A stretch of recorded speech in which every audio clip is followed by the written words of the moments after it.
अस्सलाम वालेकुम and uh very warm welcome. आज है जी Friday. I want to wish you all a very very good morning और यकीनन आपका और मेरा साथ रहेगा 11 बजे तक।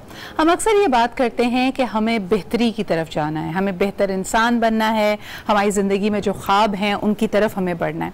क्या कभी आपने ये सोचा है कि ये हमारे लिए इम्पोर्टेंट क्यों होता है? क्या ये इसलिए इम्पोर्टेंट होता है कि लोग हमें ज़्यादा पसंद करें, हमें याद रखा जाए? हर इंसान कहता है कि आपकी जो ख्वाहिशात हैं और आपकी जो एग्जिस्टेंस है उसमें एक बहुत ही बेसिक कॉन्फ्लिक्ट है, आपस में एक टकराव की सी सूरत हाल है।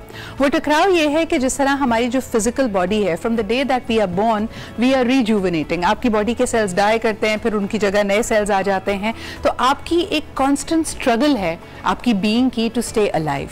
लेकिन जो चीज़ आपको मुनफरद बनाती है वो आपकी डिज़ायर्स, आपके थॉट्स, आपके ख्यालात होते हैं, यानी आपका एम्फेसिस किस तरफ है। और यही चीज़ अगर आप देखें कि एक ही कम्युनिटी होगी, एक ही घर होगा, एक ही जिब होगी जो आसमान पे चढ़ी हुई है, लेकिन फिर भी आपके अंदर मुख्तलिफ चीज़ों की जो ख्वाहिश है वो अलग अलग तरीके से पनपती है।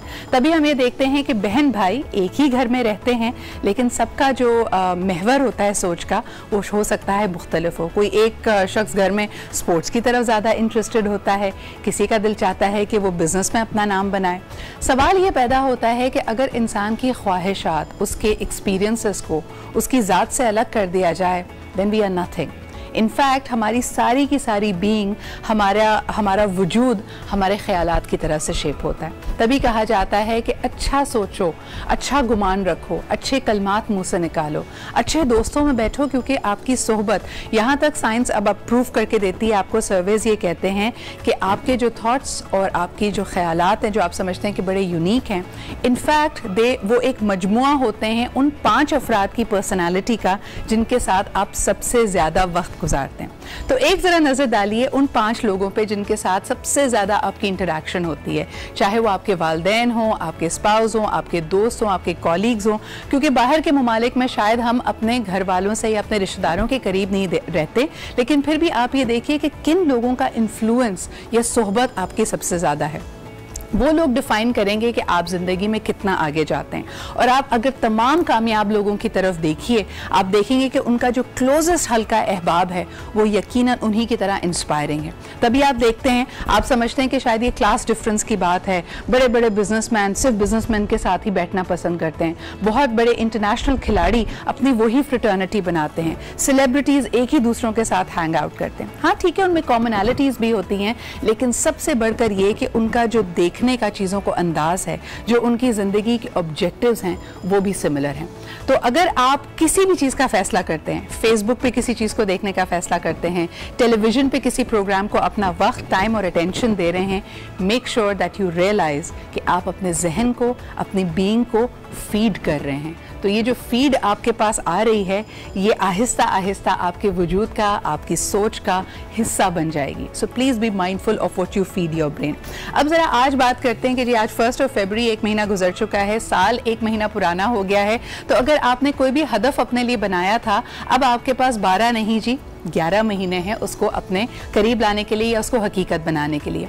अब तक आपकी रेजोल्यूशंस कई लोगों की डगमगाने लग जाती हैं। अगर जिम शुरू किया था तो वो छोड़ने लगते हैं, अगर सोचा था कि कोई नया स्किल सीखेंगे, वजन कम करेंगे, अपने आप को बेहतर इंसान बनाएंगे, करियर में आगे जाएंगे, तो कहीं ना कहीं रूटीन जो एक आम आपका कंफर्ट जोन है, जो तरीका है, वो टेक ओवर करने लगता है। तो आज हमने सोचा कि अभी से लेके 10 बजे तक आपके ज़रा जोश और जज्बे को दोबारा जगाया जाए, आपको याद दिलाया जाए कि जो ख्वाब देखे थे अभी भी उनको हकीकत बनाया जा सकता है। All you need is that focus and that commitment, and we have just the right person for you. He is one of the most renowned corporate coaches, and इनको मैं लाइफ कोच भी कहती हूँ कि मेरे दोस्त हैं। मैं अपनी किसी चीज़ के बारे में अगर मशवरा लेना होता है, बिला झिझक, अगर तो ये पाकिस्तान में नहीं भी है तो इनको ईमेल कर दिया, इनको कॉल कर दी, and I have always held him in high regard. I think I have known him for now 20 years and he is just as mesmerising.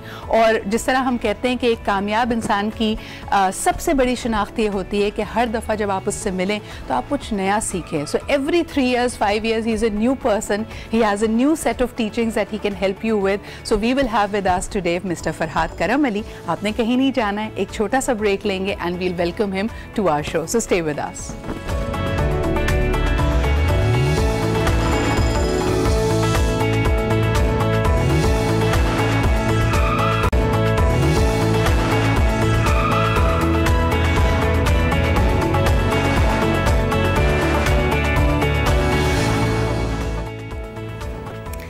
And welcome back. देख सकते हैं कि ये जो फोन होता है ना, यू हैव टू डिस्कनेक्ट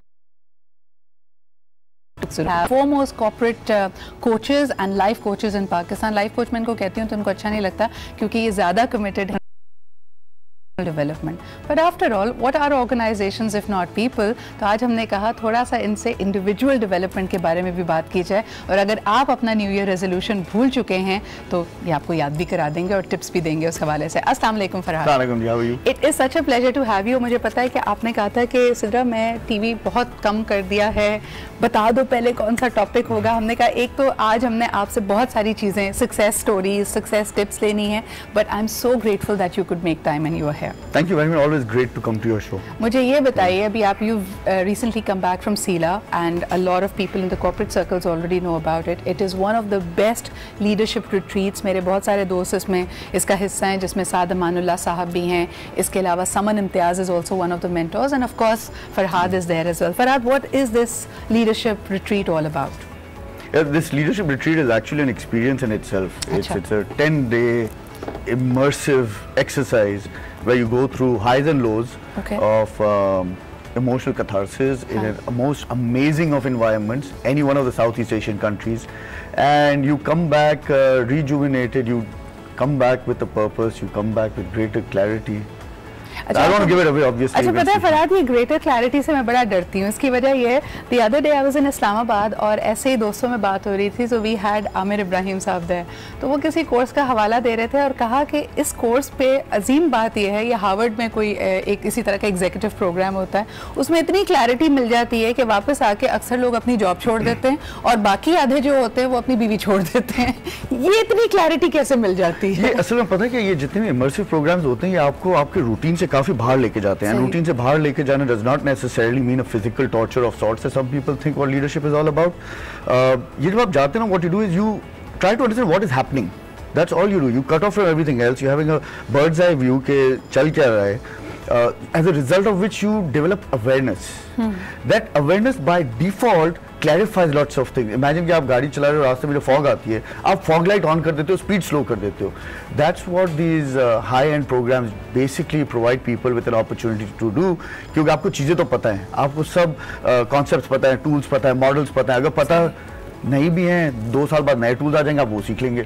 सो वो जो आप since you cut off from everything, you get time to create awareness. That awareness in itself leads to clarity, as you can see more clearly. आपको लगता है कि जैसे हम अक्सर बात करते हैं कि we have all become masters of distraction. अभी भी हम यही बात कर रहे थे कि 1st January इतनी clarity होती है, this is my resolution, this is what I want to achieve. Come 1st of February, 50% of or more is out of the window. हम distracted हो गए हैं, हम वापस routine में आ गए हैं. That comfort zone is comfortable because it's easy. अच्छा, काफी सारी बातें हैं इसके अंदर। हाँ. Okay, इसके अंदर एक था comfort zone. Let's park comfort zone. I would love to talk on that, but what is happening? I think that's a very relevant thing. It's a distraction. So if you know it is a distraction, it is a distraction from what? What is distracting you? अक्सर लोग बनाते हैं ना things to do की list, बनानी चाहिए things not to do की list. Very nicely done.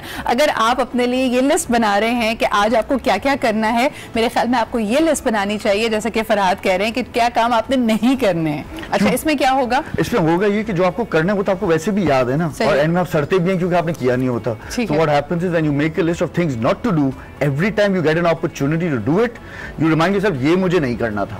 मिसाल के तौर पे इस लिस्ट में क्या होना चाहिए? फेसबुक पे नहीं जाना मुझे। अच्छा, आपको नहीं जाना, वो सबकी अलग-अलग है ना, वो सबकी अलग-अलग है। चलो, गुस्सा नहीं करना, आई डोंट नो, खाने में कोक नहीं लेनी, सोडा नहीं लेना, इस तरह की चीजें आप कर सकते हैं। इस तरह की चीजें, फॉर एग्जांपल मैं ईमेल्स जो है हर 15 मिनट में नहीं चेक करूंगा, नहीं करूंगा, ठीक है ना। तो I am not going to check my emails frequently. I will not respond to telephone calls between this time to this time. I will not have meetings from this time to this time because this is like me time. फिर मैं कुछ भी करूँ, मैं फारिग बैठा हूँ, ये टाइम जो है मैंने नहीं करना। तो बल्कि एक very interesting book also, it's called Essentialism. And that I can't recall the author right now. लेकिन that's a very interesting book because ये कह रहा है जिंदगी से फैट कैसे खत्म किया जाता है। So you remove all the fat, you explore, you discover, you eliminate a lot of things that you should not be doing.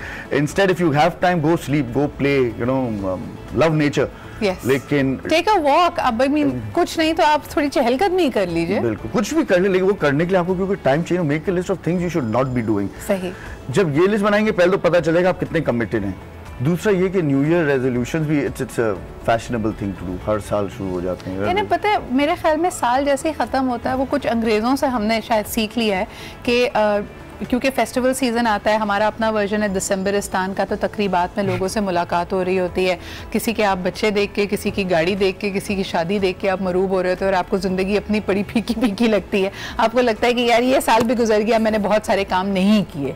तो I think that's where the resolution probably comes from. Probably that's where it comes from. And things not to do के ये भी होना चाहिए, दूसरों को देखना छोड़ दो, छोड़ दें। अपने काम पे काम रखो, focus on what your priorities are, appreciate what others are doing, but that does not necessarily mean कि मैं आज इसको देखूं, ये करते तो मैं ये कर लूं, ये फलाना चैलेंज ले रहा है मैं ये चैलेंज ले लूं। जो आपको अच्छा लगता है, जो आपको जरूरी लगता है, उसके वो काम करें। उसके लिए 31 दिसंबर जरूरी नहीं है। I could wish you happy new year today also. It's 1st of February. Happy new year to you. Yes. It's a beginning of a new day. So every day is part of a new day. Why the year end? कई लोग साल खत्म होता है वो कहते हैं वो ये साल कितना जल्दी खत्म हो गया। I can bet you this is what you said last time. In fact, all the viewers as well. वो 2 साल पहले भी यही कहा होगा कि साल कितना जल्दी खत्म हो गया। अभी भी मुझे पूरा यकीन है इस साल भी ये कहेंगे ये साल इतना जल्दी खत्म हो गया। एक महीना भी गुजर गया और पता ही नहीं लगा। This is a surprise element. Did you know this? This is going to be the most fastest year of your life again. Again. लेकिन कंफर्ट जोन आपने कहा था उसको पार्क करते हैं। कंफर्ट जोन में हम क्यों चले जाते हैं? I was reading somewhere Farhad, and you're the right person to bounce off this idea with. उन्होंने कहा जी अच्छी और बुरी मेमोरी कोई चीज़ नहीं होती। हम कहते हैं ना हाय यादें पीछा नहीं छोड़ती, वो वक्त कितना अच्छा था या वो वक्त कितना बुरा था। उन्होंने कहा there is nothing as a good और a bad memory, there is only a practised memory. यानी जिस चीज़ को आप बार बार सोचते रहते आपने अपने पर हावी कर लिया। कई लोगों से पूछे कि जी आपको इस चीज़ से इतना मसला है, आप इसको छोड़ क्यों नहीं देते? उसका कंफर्ट जोन भी होता है, उससे बाहर निकल। जैसे जॉब के बारे में ही फरहाद, कितने लोग क्रिप करते हैं यहाँ तो जी मेरी कदर ही नहीं है, मुझे सियासत का निशाना, मैं बहुत कुछ करना भाई उठ जाओ, क्यों नहीं चले जाते कहीं और? वो भी आदत है, रोने धोने की आदत बनाई हुई है। हाँ, थोड़ा सा हम विक्टिम ड्रामा मुझे अटेंशन दो syndrome. But why do we, what keeps us in a comfort zone and how do we break out of it? Okay, I could flip this comment 2 ways. Okay. And deliberately I am going to go and flip it over a very different way. Okay. People have reactions to that as well, but I think वो reaction अच्छा है क्योंकि फिर अगर reaction आता है सल मैंने सोचने के लिए मजबूर किया है। हाँ. Comfort zone, the pretty cool places to stay in. क्यों भाई, जिंदगी भर ग्रोथ कैसे होगी? लोग कहते हैं कंफर्ट जोन में ग्रोथ नहीं होती। लेकिन कंफर्ट जोन के अंदर ही तो आपका कॉन्फिडेंस है, आपका कन्विक्शन है, आपका एक्सपीरियंस है, everything that you actually loved and what people appreciate you for is basically it's tied into your that special comfort zone. शुरू में आपने कहा ना कि लोग अपने तरह के लोगों के साथ मिलते बैठते हैं, उठते हैं, isn't that comfort zone? We also networking in our comfort zone because it adds more to who you are. I think okay, what I'm trying to say is कई लोग ये समझते हैं कि अगर आप कंफर्ट जोन में बहुत ज़्यादा कंफर्टेबल हो गए, जिस तरह के आप सोफे पे बैठते हैं तो फिर बैठ ही जाते हैं, फिर उसके बाद आप आगे कैसे बढ़ेंगे? How will you grow in life? Okay. Let's just look at okay, I'm trying to bring in 2-3 things together. हाँ. Let's look at leadership, human being, life. Life is all about surviving and growing, right? Some people are stuck in survival. And the fact is you can't grow till you learn how to survive. Your comfort zone is that survival for each one of us today. तो आज जहाँ भी मैं हूँ, आप यहाँ पे हैं, मैं यहाँ पे हूँ, this is where survival is. जिंदा रहने के लिए जरूरी है। तो अच्छी चीज है। तो देखो कंफर्ट जोन से इतनी दुश्मनी भी नहीं होनी चाहिए क्योंकि हमने सुना हुआ है we need to come out of a comfort zone. The question is बाहर निकल के जाना कहाँ है? हाँ। जब वो ही नहीं पता तो कंफर्ट जोन में ठंड लगाओ ना। कंफर्ट जोन पे इतना बुरा गुस्सा आ गया एकदम से कि हमने कहा तलाक मैं जा रहा हूँ यहाँ से। Imagine you don't need to come out of it, but how about expanding your comfort zone? Okay. So you develop mastery in what you're doing. So do not develop perfection in your comfort zone. Develop mastery from your comfort zone. So whatever is my comfort zone today, I know this is where I'm very very comfortable. उसको मैं थोड़ा सा expand करूँ, not because I need to come out of it या fashion में है कि comfort zone से बाहर निकलो, but I have a larger purpose. I have this क्या था वो New Year resolution.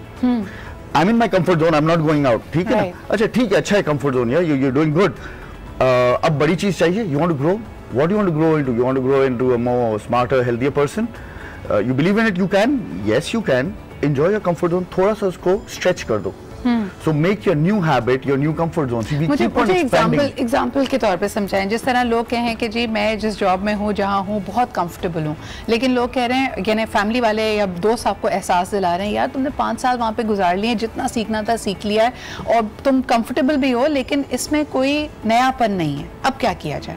पहली बात है दोस्त कह रहे हैं, आपने माना या नहीं माना? कन्विंस होने शुरू हो गए ना दोस्तों की वजह से। ये गलत है, ये आप फिर सुनी सुनाई बातों के अंदर आ गए। But if you let's just say कि चलो आप उनको नहीं, you are listening to them, whether you accept it or you don't accept it is your choice. But let's say if you also feel कि you know what I need to, मैं एक जगह फंस गया हूँ। सवाल ये फंसा क्यों, मुझे ऐसी क्या चीज़ चाहिए जिसकी वजह से मैं कह रहा हूँ मैं यहाँ पे आज फंसा हूँ। What is this other thing that I actually want? If I don't know that, what am I actually cribbing for? अगर मुझे पता चल गया ना कि अच्छा ठीक है, now I need to grow, this is what I need. First question, and I'll divide this up into 4 sections. सबसे पहला, do I believe I really deserve what I really want? तो वो ये यकीन की बात आ जाती है, because your belief system can either break you or boost you. यानी वर्दीनेस, यानी अगर मैं समझती हूँ कि मैं इतनी ज़बरदस्त हूँ और मेरी ज़िंदगी में ये सब कुछ होना चाहिए, कहीं ना कहीं अगर that element of doubt exist कि नहीं, I am not, you know, maybe I don't deserve, my life is harder because मुझे अल्लाह मियां किसी बात के लिए पनिश कर रहे हैं, तो बात ही खत्म हो गई। फिर आप आगे मत बने, क्योंकि आप बाहर निकल के सो कॉल्ड कंफर्ट जोन, अगर आप रिजाइन करके बाहर चले गए, आपका यकीन नहीं है, you will break yourself as opposed to boosting yourself. पहली चीज आगे बिलीफ के बाद acquire the right set of skills. Obviously your existing skills are ideal for where you are. They are not necessarily fit for wherever you want to be, even if it's a slight increment and if it's a promotion. So belief आ गया, skills आ गया, acquire the right set of skills. सिर्फ passion पे नहीं चलती चीज़, you need to, सलाहियत भी होनी बहुत ज़रूरी है। सलाहियत के बाद what we need to have is it helps if you have role models who are doing the same thing. Right. So you have mentors, you have coaches, you know what, okay, because इससे होता है ये कि ये भी तो इंसान ही है ना, ये भी तो कर सकता है, ये कर सकता है तो मैं भी कर सकता हूँ। हाँ, तो ये इस तरीके से होता है। अच्छा ठीक है, maybe not in my environment, कहीं और होगा, अच्छा ठीक है, so these guys also did it, इसको भी यकीन था, इसने अपने हिसाब से अपनी सलाहियत ली, मैं भी कर सकता हूँ, हो तो सकता है। So that's belief, skills, practice, role models, and then finally you practice. Right. तो आपने फिर उसको प्रैक्टिस करना भी है, जो भी आप नई सलाहियत की आप बात करें उसको प्रैक्टिस करें। You are expanding your comfort zone by default. अच्छा, एक सवाल है, जैसे लोग कहते हैं लोग क्या कहेंगे, मेरे लिए सबसे ज़्यादा इंपॉर्टेंट सवाल है फिर क्या हुआ। जैसे आप कोई भी स्टोरी अगर सुन रहे हैं या देख रहे हैं, आप यही होता है ना, you hooked in and you want to know what happens next. लोगों ने कहा कि जी पढ़ाई अच्छी कर लो, पढ़ाई के बाद आपको नौकरी मिल गई, नौकरी के बाद लोगों ने शादी कर ली, शादी के बाद बच्चे हो गए, काम भी आपका चलता रहा, काम करते करते करते आप CEO बन गए। देन व्हाट, फिर क्या हुआ? आपके पास जब CEOs आते हैं जो डे इन डे आउट एक ही काम कर रहे हैं, अब वो जो फ्लैशी सी गाड़ी थी, बड़ा सा पेचेक था, बड़ा सा बंगला था, उसकी जो अट्रैक्शन है वो खत्म होती जा रही है। Then what is going to be their legacy? वो अपना अगला स्टेप कैसे डिफाइन करते हैं और कैसे करना चाहिए? वहां पे आके हम सब थोड़े से स्टम्प्ड हो जाते हैं फराद कि क्या किया जाए। आई थिंक जितना जल्दी चीज़ों को सोचना शुरू करते हैं जो आजकल लोग कर रहे हैं, it actually serves a useful purpose. Again there is nothing wrong in that also, क्योंकि अगर आपने चुना हुआ था तो ना, awareness leads to clarity, leads to choices that we make. शुरू में जो हमने जो बात की थी, if it's a choice that you make, you gain clarity, and if it's a choice that you have made, you want to do it, there is no cribbing about it. वो भी अच्छी चीज़ें हैं। ये भी फैशन में कह देते हैं कि यार इतना ग्रो करके what is my purpose, what is my legacy, पहले से सोच रहे होते, या तो आपने be happy for your choices. I think that's more important. शुरू में आपने बात की थी, मिसाल के तौर पे एक CEO है, उसके पास 2 pathways हैं। Either he takes an early retirement, takes the money that he's made and he invests into something else जो उसका पैशन हो, कोई भी काम करना चाहे, कोई नया बिजनेस स्टार्ट करना चाहे। For a lot of people सोचने में ऐसा लगता है कि ये एक स्टेप डाउन है एक लम्हे के लिए, क्योंकि एक बहुत बड़ी मल्टीनेशनल कंपनी के आप हेड हैं and suddenly you starting something which is comfortably size small and it seems like a step down. दूसरा तरीका ये है कि आप अपनी जो सर्विस की पूरी मुद्दत है उसको कंप्लीट कीजिए, उसके बाद आप thank you very much handshake कीजिए और आप एक रिटायर्ड जिंदगी गुजारिए जिसमें आपके पास एक कंफर्ट होगा, लेकिन probably you not applying yourself to start something else. इन दोनों रूट्स में से ज़्यादा पॉपुलर कौन सा है और आपके पास कोई आता है तो आप क्या मशवरा देते हैं? देखिए, मैं तो हमेशा what I try to focus on is what is important to you, what is happening in your life and what do you want to do. इसकी अगर मैं सिंपल सी एग्जांपल अगर दे दूं, I'll come back to this question. ये often times ये काफ़ी सुनी सुनाई बातों में बहुत ज़्यादा चल रहे होते हैं जनरली। हो सकता है एक बंदा, हमें लगता है कि ओह माय गॉड, इतनी अच्छी गाड़ी थी, इतनी अच्छी नौकरी थी, छोड़ के ये कहाँ, ये बस्सी में फलाने चला गया। हमें लगता होगा बेस्ड ऑन आवर बैरोमीटर कि ये शायद this is a step down. For that person it's a new discovery altogether, maybe very happy, is perhaps finding more joy, sleeping less, finding more joy, is more energized doing what that person wanted to do. Absolutely. Because that is what he wanted to do. होता क्या है कि हम पैदा हुए थे ना, if I were to use an analogy, we were born with a CD.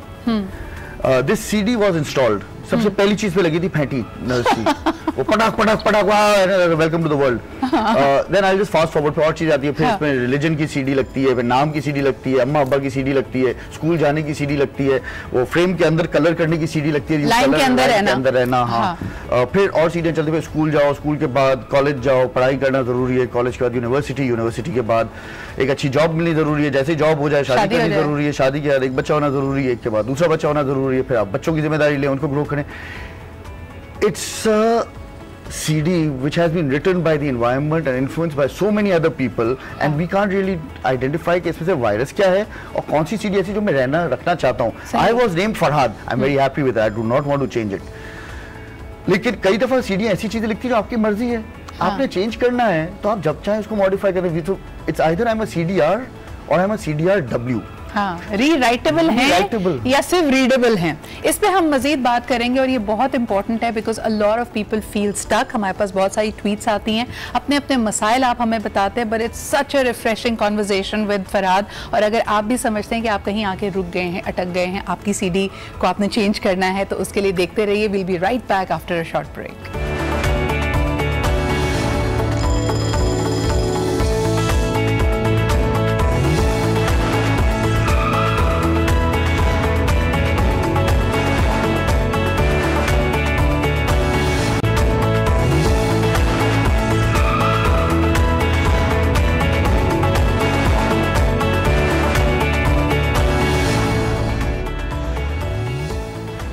Welcome back, आप देख रहे हैं आज Pakistan. We are still in conversation with Farhad Karam Ali और बड़ी ज़बरदस्त बात हो रही है कि अगर आप ज़िंदगी में स्टक फील करते हैं तो बहुत सारी चीज़ें सोसाइटी इन्वायरमेंट आपके लिए ऐसी डिसाइड करता है जिसको आप बदल सकते हैं if you have a problem with that. लेकिन वो बदलना ना बदलना, उसके लिए हिम्मत इकट्ठी करना, वहाँ पर जाके हमें लगता है कि कोई हमें सहारा तो दे, कोई पौड़ी बने, कोई हमें ज़रा धक्का दे तो हम ये काम कर पाएंगे। Farhad, how do we need support system for that? हम में अपने आप में इतने गट्स क्यों नहीं होते? कई दफ़ा वो जो हमारा घिसा पिटा जुमला है, लोग क्या कहेंगे, तो लोग क्या कहेंगे, वो CD चल रही है। तो I think one take home जो लोग यहाँ से लेके जा सकते हैं आफ्टर दिस शो इज ये देखो कि CD जो है चल किसकी रही है, whose inner voices am I listening to, responding to, और उनके हिसाब से मैं चीज़ें कर रहा हूँ। पहली वाली बात है कंफर्ट जोन वाली भी, ये भी थी, जैसे आपने कहा यकीन है, हिम्मत है, तो मैं ऑटोमेटिकली कर दूंगा। Support system is great, who wouldn't like a support system. We are social being, ज़रूरी है कि आसपास मेरी तरह के लोग जो समझें, और मजे का अगर नहीं समझते तो वो भी मुझे मेरी समझ के लिए बहुत अच्छा है कि अच्छा दुनिया में ऐसे भी लोग सोचते हैं। तो it's not about right and wrong, but that social support system is great to have people who you could connect with, understand. When is that awakening? जिसको कुछ लोग कहते हैं कि जी आपका मिड लाइफ क्राइसिस होता है, लेकिन जो आपने CD वाली बात की, एक पॉइंट आता है ना आपकी ज़िंदगी पे, आप कहते हैं कि ये मैं किसकी सुन रहा हूँ, ये सोच मेरे जहन में कहाँ से आई है, and you finally wake up और you want to shake things about. एक जो बहुत बड़ी ट्रांजिशन मैं देखती हूँ फरहाद के, a lot of girls are becoming more ambitious, professionally qualified, तो लीडरशिप पोजीशंस में भी ऑब्वियसली आएंगी। तो ये कोई उनका तरीका है ज़िंदगी, उनका पर्सपेक्टिव बहुत मुख्तलिफ है, क्योंकि हम दोनों जेंडर्स की अगर बात करें तो उन पर सोशल प्रेशर्स बड़े अलग अलग हैं। You think that the women in leadership positions think differently, या वो बेचारियाँ जिस तरह कहा जाता है कि प्रोफेशनली तो मैं बहुत अच्छा कर रही हूँ, लेकिन फिर भी उसको उसका जो नेट सम टोटल है उसकी लाइफ का, वो कहते हैं अच्छा शादी हो गई आपकी, आपके बच्चे हैं, तो वो किसकी CD और उसको कैसे निकाल? वो भी मास्टर की CD चल रही होती है कि भाई आपकी शादी हो गई है, नहीं हुई है, कितना टाइम आप काम करेंगी, काम करने के बाद अच्छा ना, how much can I grow.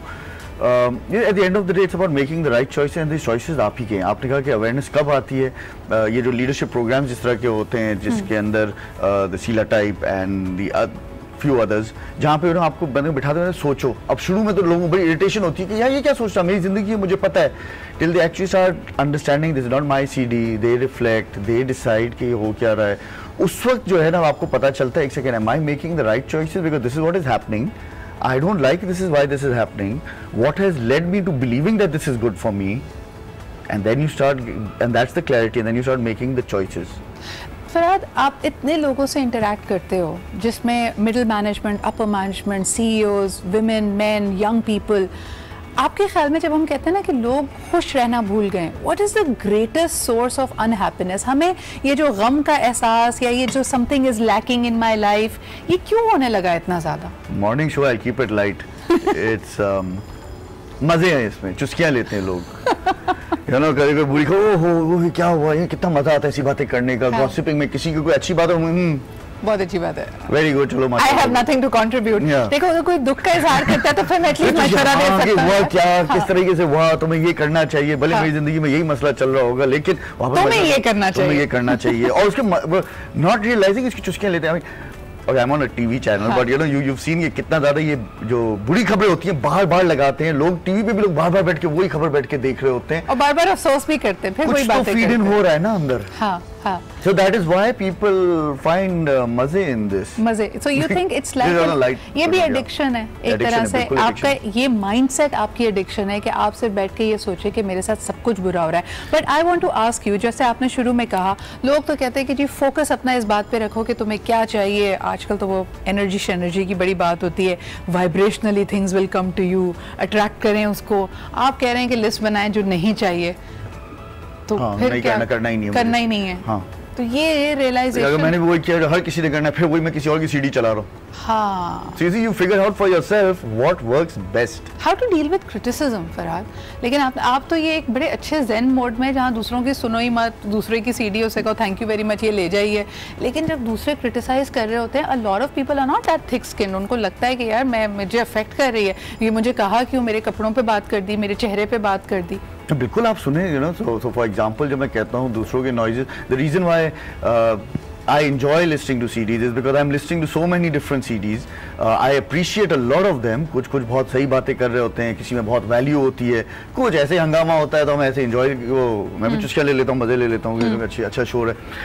It's not so much about being thick-skinned. It's actually, if you criticize me, I'm going to listen wholeheartedly. I'm going to understand where is this thing coming from.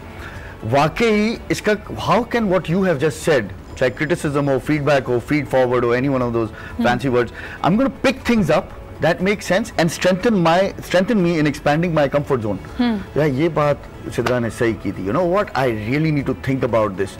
It's no longer a criticism.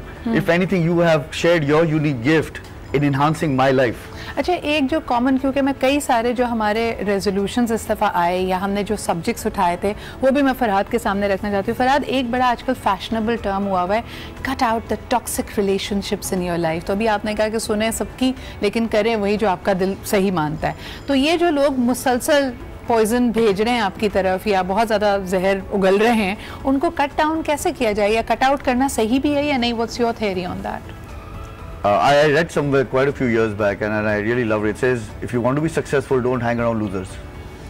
जबरदस्त। ठीक है ना। सो जैसे मैंने बताया ना कि लोगों की जो मैं बात सुनूंगा, मैं ये नहीं देखूंगा मुझे दिल अच्छा लगता है नहीं लगता है। दिल is a blood pumping organ, ठीक है ना। इमोशंस बात मुझे कही है, मुझे ये देखना है मेरे मकसद के साथ ये बात रेलेवेंट लगती है नहीं लगती। फिर अगर मुझे दिल में नहीं भी अच्छी लगती ना, आई से नहीं यार ये मुझे करना जरूरी। Let's say if you tell me Farhad you desperately need to exercise, ठीक है, obviously sending me a message, I am completely out of shape and I need to exercise, मुझे अच्छी नहीं लगेगी, लेकिन अब मैं ये सोच रहा हूँ मेरा गोल ये है, इससे ये बोला है, दिल को अच्छी नहीं लगी लेकिन बात सही है। So I'm going to take it very positively. क्योंकि अगर आपका गोल है एक फुलफिलिंग लाइफ के लिए तो फिर it attaches itself rightly. लेकिन अगर कोई ऐसी तनकीद या ऐसी फीडबैक आ रही है जो आपको पता है कि मेरा लार्जर पर्पस इन लाइफ, जैसे मिसाल के तौर पे आपने वर्ल्ड रिनाउंड हार्ट सर्जन बनना है और कोई आपसे ये बात कह रहा है कि भाई मेरे ख्याल में तुम्हें काले नहीं सफेद जूते पहनने चाहिए, it does not matter. Thank you very much. I love that. Why do you say that? ये मुझे पता है. I'm going to enter into conversation कि ये क्यों काले जूते सफेद जूते, ये समझ है ना. This is enhancing my own thought process कि अच्छा ये इसके पीछे कहानी क्या है, एज अपोज टू लोग क्या शुरू हो जाते हैं फिर नहीं काले जूते तो ये होते हैं, सफेद जूते तो ये होते हैं। Enjoy the experience, has nothing to do with your life and your larger purpose. Enjoy the conversation. But I love that. You know, the quote of the day, the aha moment for you, if you want to be a winner, don't hang out with losers. इसका कहने का अक्सर ये मतलब नहीं है कि जी बुरे लोगों को आप किसी को कमतर समझें अपने आप से, सिर्फ ये देखें कि आपकी लाइफ का पर्पस क्या है and how people are adding value to that. Thank you so much Farhad. Over a cup of coffee and juice, जो कि एक बड़ा यूनिक कॉम्बिनेशन होता है सिर्फ आज पाकिस्तान पे, तो हमने बड़ी ज़बरदस्त बातें की and it is very difficult to get Farhad because he is usually traveling. अब तो ये कह रहे थे कि घर वाले परेशान हो जाते हैं अगर मैं 5-6 दिन से ज़्यादा घर पे हूँ because he travels so frequently. So I hope you travel safe and you keep spreading the light and you keep sending these amazing messages, stories and learnings our way. Thank you very much for being here. इसी के साथ बढ़ते हैं जी एक छोटे से break की तरफ और ये जिप मेरा इंतज़ार कर रही थी। एक ब्रेक लेते हैं जी, वापस आएंगे। आज हमने बात करनी करनी है इस सारी कॉन्वर्जेशन के बाद, हमने 10 बजे का टॉपिक बड़ा इंटरेस्टिंग रखा है आपके लिए। हम बात करेंगे नज़र और हसद के ऊपर, और इसी का बिल्डअप होगा, और कितनी हकीकत है, क्या टोटके होते हैं, क्या वाकई मिर्चों अंडों से नज़र वज़र उतारी भी जा सकती है या नहीं। All that and more in today's show, so stay with अस।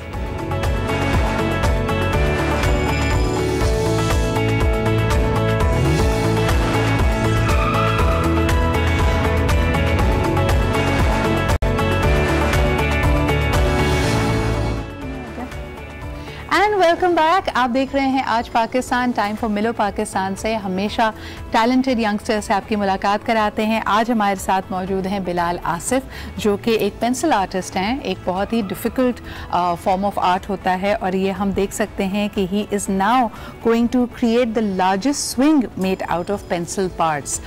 यानी बेसिकली पेंसिल को आपने इस तरह की वीडियोज़ भी ऑनलाइन देखी होंगी कि उसके टुकड़े करके कोई शाहकार बनाया जाए, उसके साथ कोई चीज़ क्रिएट की जाए। This is what he does. He creates models out of the pencils. अस्सलाम वालेकुम बिलाल, क्या हाल चाल है? बिलाल, वैसे ही पेरेंट्स अक्सर डांट रहे होते हैं बच्चों को छोटे होते हुए कि बेटा पेंसिल हफ्ते भर चलनी चाहिए, इतनी शार्पन ना करो। तो आपने तो बड़ी सारी पेंसिलें इस्तेमाल की हैं इसमें। बस मुझे तो डांट पड़ती थी, बचपन में शौक था पेंसिल्स जमा करने की, तो कलेक्शंस थी, मेरी हॉबी थी। तो फिर मुझे नहीं पता था कि मेरे अंदर इतना टैलेंट है। तो मैंने 2013 में दुनिया का सबसे बड़ा पेंसिल टावर बनाया। उसके बाद पेंसिलें मैंने बोला ये किस काम की हैं, ज़ाया होंगी। फिर मैंने अपने अंदर से ढूंढा अपने अंदर से सलाहियत को, और फिर मुझे नज़र आया कि मैं कुछ कर सकता हूँ अपने अच्छा, इनको यहाँ बुलाने का मकसद ये भी है कि पाकिस्तान में हम अक्सर हमारे जहन में आता है कुछ ख़ास स्पोर्ट्स हैं, स्क्वॉश है, बैडमिंटन है, क्रिकेट है, फुटबॉल है। Youngsters these days have very different and varied interest. जिस तरह हमने कई आपको मेकअप आर्टिस्ट से मिलवाया, बाकी चीज़ों से किया। This I thought when Bilal का प्रोफाइल मेरे सामने आया, कुछ पिक्चर सामने आई जो उन्होंने चीज़ें क्रिएट की, I thought it was so unique. यानी पेंसिल से आप यूजुअली पेंटिंग की बात करते हैं, कुछ स्केच करने की बात करते हैं, लेकिन उसी से models banana is very different. अच्छा, आप कलेक्शंस का जिक्र कर रहे थे फिलहाल, तो वो वाली तुम्हारे पास पेंसिल्स भी थी जिस पे कहानी लिखी हुआ करती थी? तो बस फिर अब जो मैं झूला बना रहा हूँ पेंसिल्स का, सबने कहा ये नहीं बन सकता, लेकिन मैंने बनाया। पूरी दुनिया में ये गई खबर, और अभी इनकम्प्लीट है, फिर भी मुझे बहुत अच्छा फीडबैक मिला। पाकिस्तान की न्यूज़ पूरी इंटरनेशनली मीडिया में दिखाया गया, तो मुझे बड़ी खुशी हुई। और अभी मुझे पूरी उम्मीद है जब ये कंप्लीट होगा एक गिनीज रिकॉर्ड में दर्ज कराएंगे। 45,000 कलर पेंसिल्स यूज़ करके मैं 45,000। और इसकी यानी हाइट और डायमेंशंस क्या है? कितना बड़ा झूला है ये झूला है तकरीबन 7 फीट हाइट है और 6.5 फीट इसकी चौड़ाई है, वेट है। और ये नॉर्मल झूले की तरह है, लेकिन इसके ऊपर काम हुआ हुआ पेंसिल्स का आर्ट। सिर्फ पेंसिल चिपकाई नहीं गई है, उसको तराशा गया है, डिजाइनिंग दी है, क्रिएशन किया है, एक डिफरेंट आर्ट किया है जो पूरी दुनिया में किसी ने नहीं किया। और ये तुमने कहाँ पे रखा हुआ है? ये मैंने अपने घर में रखा हुआ है, और अभी इस पे काम चल रहा है। अच्छा। और मैं दिन रात मेहनत कर रहा हूँ, आर्ट कर रहा हूँ अपने मुल्क के लिए, क्योंकि मैं चाहता हूँ एक डिफरेंट चीज़। It is very very unique Bilal, and we wish you all the best. और जब ये कंप्लीट हो जाएगा, हम यहाँ तो नहीं इसको ला सकते, लेकिन वहाँ जाके इसको और क्लोजअप से आपको दिखाएंगे कि जो इस पे काम हुआ है। Bilal, wishing you all the best. इसी तरह नए रिकॉर्ड्स बनाते रहें, नए क्रिएशंस करते रहें। और आपको एक दफ़ा फिर याद दिलाते हैं, क्योंकि आज हफ्ते का आखिरी दिन भी है, कि अभी तक मिलो पाकिस्तान से में आपने किन किन होनहार नौजवानों से मुलाकात की है। Let's take a quick recap of what we have shown you till date, और उसके बाद एक ब्रेक के बाद वापस आएंगे तो the subject that I was talking to you about. So let's take a look at this. खिलाते हैं जो इतने ये माशाल्लाह स्मार्ट होते हैं। अल्हम्दुलिल्लाह you had a series of wins. किसी टूर्नामेंट में जाती हो तो जहन में क्या होता है? प्रेशर बहुत होता है, क्योंकि अपनी पोजीशन को मेंटेन करना है। आज जो आप अपने आप को एक इंटरनेशनल लेवल स्विमर देखते हो, उसके लिए कितनी मेहनत करनी पड़ी है? बड़ी लंबी, बड़ी टफ जर्नी रही है, क्योंकि swimming is not an easy sport. Bharat उसको शिकस्त दी, तो आपकी क्या फीलिंग्स थी? हमारे टीम के मेंबर्स इतने स्ट्रांग नहीं थे, बट फिर भी हम लोगों ने बड़े अच्छे प्लेयर्स को हराया। हम लोग 2 बार इंडिया से जीत गए हैं। सबसे बड़ी खुशी की बात तो ये है। कुछ सोचा है कि कोई खास एम्बिशन के, जैसे बड़े होकर डॉक्टर बनना है या कोई और चीज? अब मेरा इरादा ये है कि मैं वर्ल्ड चैंपियन बनूंगी। पाकिस्तान के लिए गोल्ड लाऊंगी। पहाड़ी इलाकों में खास तौर पे आपको कंट्रोल, आपको एक एक्सपर्ट राइडर होना ज़रूरी है, तो उसके लिए कैसे तैयारी की? अगर आपको शौक है तो शौक का कोई मोल नहीं। It was an Australian competition, तो इसमें सारे ऑस्ट्रेलिया के ही लोग थे and it was New South Wales weight lifting association के अंडर ये कॉम्पिटिशन था।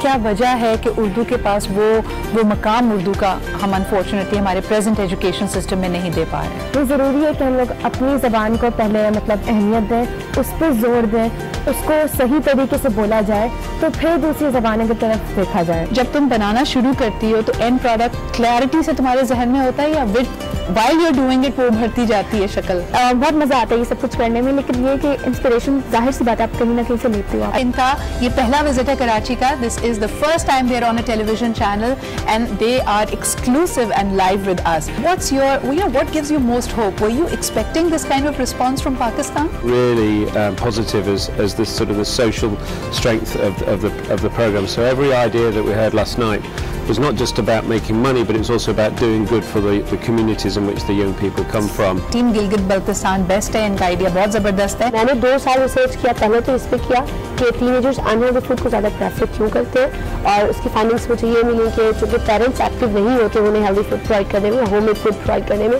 जब भी वो लोग अनहेल्दी फूड की तरफ जाते हैं। हमें खुद यकीन नहीं था कि हम पता नहीं जीत पाएंगे या नहीं। हम तो एक्साइटेड बहुत थे और हमने मेहनत भी बहुत ज़्यादा की थी, लेकिन जैसे बसीरत ने कहा कि वोटिंग के बाद सिंध के साथ जो हुआ उसके बाद हम बहुत ज़्यादा नर्वस, हमसे पूछा गया क्या होगा, कुछ अंदाज़ा है? और जब आप इतना सस्पेंस क्रिएट कर रही थी हम तो इतना हैरान हो गए थे। आप बता भी दो भाई। आप लोग सिंध के विनर्स भी थे और you were representing the province of Sindh.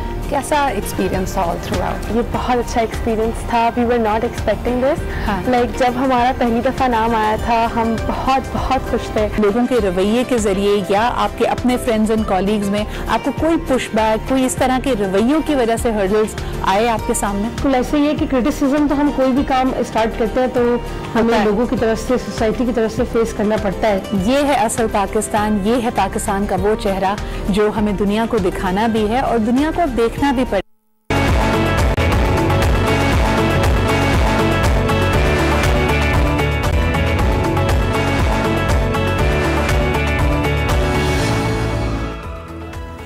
And welcome back. आप देख रहे हैं आज पाकिस्तान। आज हमने आपसे प्रॉमिस किया था फ्राइडे के हवाले से, बल्कि पिछले फ्राइडे से ही हमारे पास ये सजेशन आना शुरू हुआ था और मैंने आपसे कहा था कि हाँ ठीक है, इसको हम एज अ सब्जेक्ट उठाएंगे और जानने की कोशिश करेंगे कि इसकी हकीकत क्या है।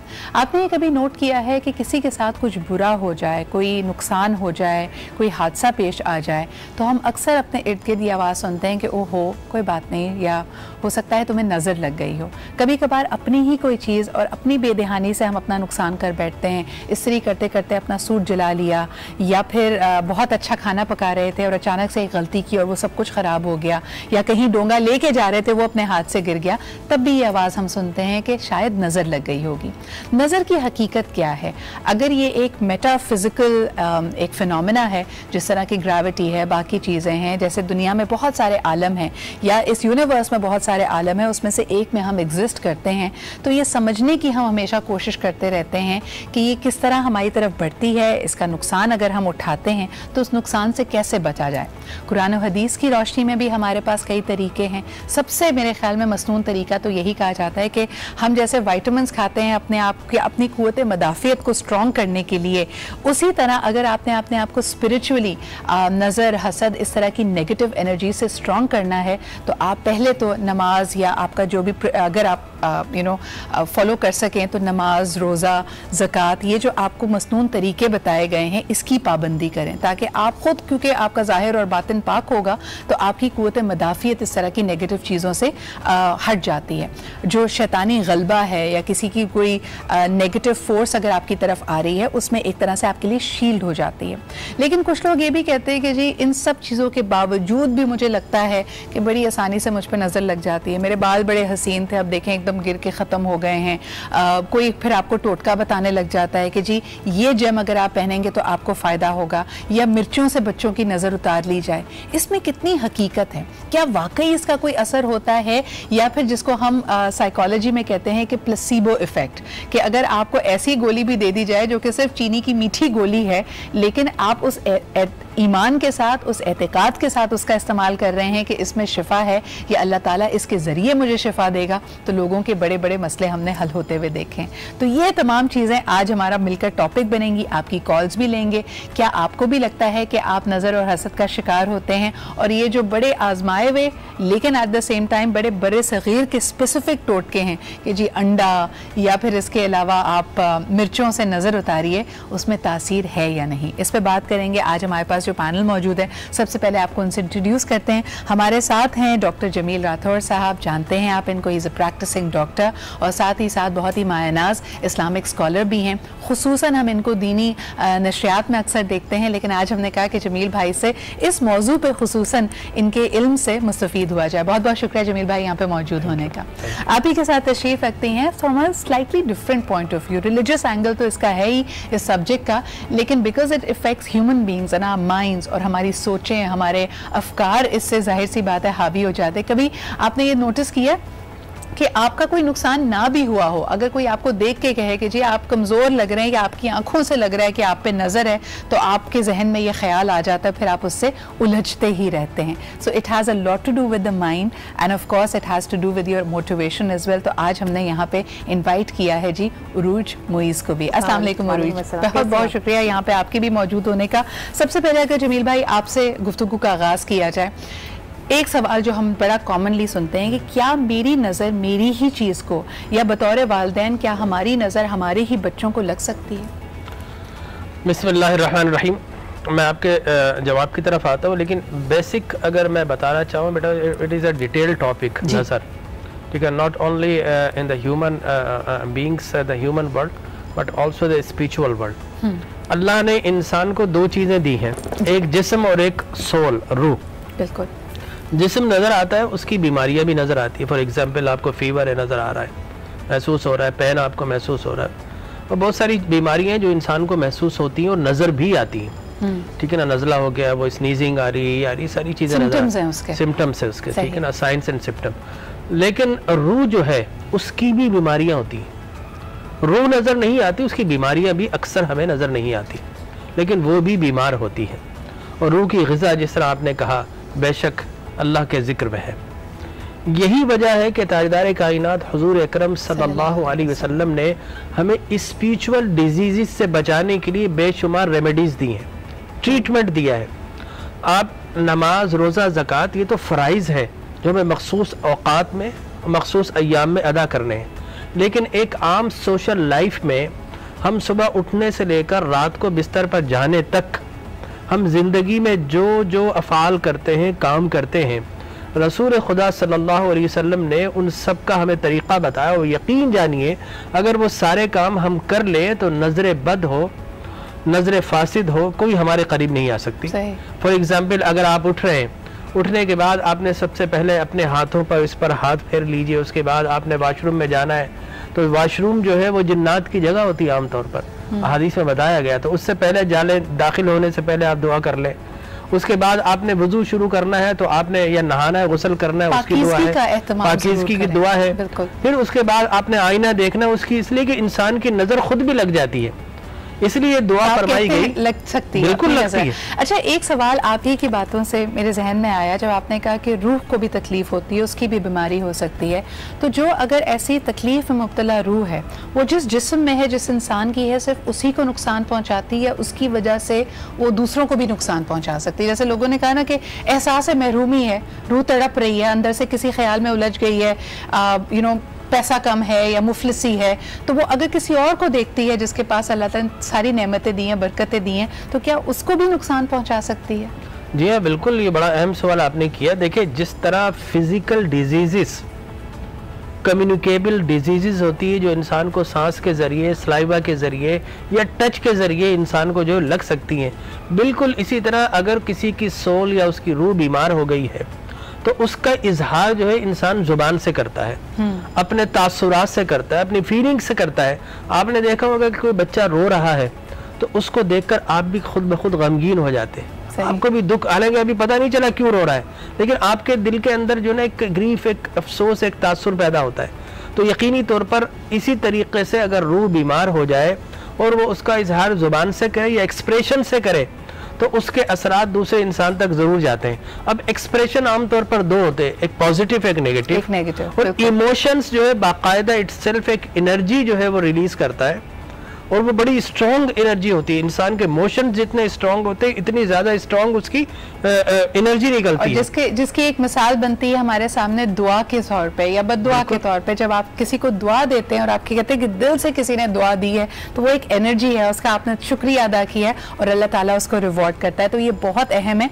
इसी से जुड़ा हुआ फिर एक सवाल आता है, क्योंकि अब थोड़ा सा इसका नफ्सियाती पहलू या हमारे इर्द गिर्द जो हो रहा है उस पर भी नजर डालते हैं। आज मैं आपको बताती चलूँ कि हमारा सवाल आपसे बड़ा सिंपल था कि क्या आप समझते हैं कि मिर्चों से, अंडों से, इन चीज़ों से नज़र उतारी जा सकती है। लेकिन जिस पहलू पे मैं आना चाहती हूँ वो है हमारे माशरे में बढ़ती हुई खुदनुमाई। अगर हम ये जानते हैं कि किसी और की नज़र लग सकती है, हम नहीं भांप सकते कि दूसरा हमें किस जहन से, किस नज़र से देख रहा है, then why do we have this inbuilt desire कि हम अल्लाह ताला की नेमतों का सिर्फ शुक्र अदा नहीं करते, उसकी नुमाइश करते हैं। और इसकी सबसे बड़ी मिसाल हमारे सामने सोशल मीडिया की। लोग ये तो कहते हैं कि जी मेरे बाल बड़े हसीन थे, उसको नज़र लग गई, उससे पहले आपने सेल्फीज कौन सी डाली थी उस पर भी ज़रा नज़र डाल लीजिए।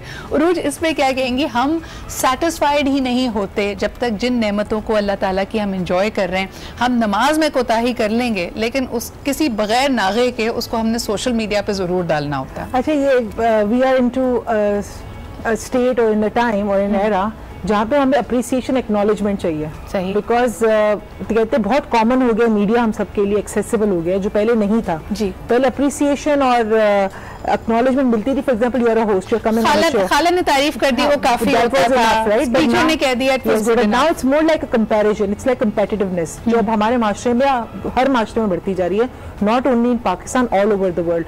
वो इस तरह बढ़ी कि I want to prove myself that I have some talent. Now everybody, honestly speaking, is a chef, if you come and think of it, everybody is a trainer, everybody is a travel tourist। yeah. वो जहाँ जाएगा उसकी पहले उसने अपने angle से तस्वीर डालनी है। and then everybody is a hair stylist, everybody is a makeup artist, so everybody has, हर किसी के अंदर अपनी एक खूबी है, लेकिन वो उस खूबी को तलाश करने की जगह उसका शो ऑफ करना शुरू करता है। उस खूबी को तलाशने की जगह वो उसका शो ऑफ करना शुरू कर देता है। Again, showing off something fine, आप कर सकते हो उसको अगर आप चाहते हो, satisfied you, we can't question that, but yes, until it becomes a disease for you, it becomes a mental disease. अगर मैं इसमें से उरूज रिलीजियस एंगल को निकाल भी दूं, ये एक बड़ी नई रविश है। और क्योंकि ये इतनी पॉपुलर हो गई है तो हमें वो दुनिया याद ही नहीं जो इससे पहले की थी।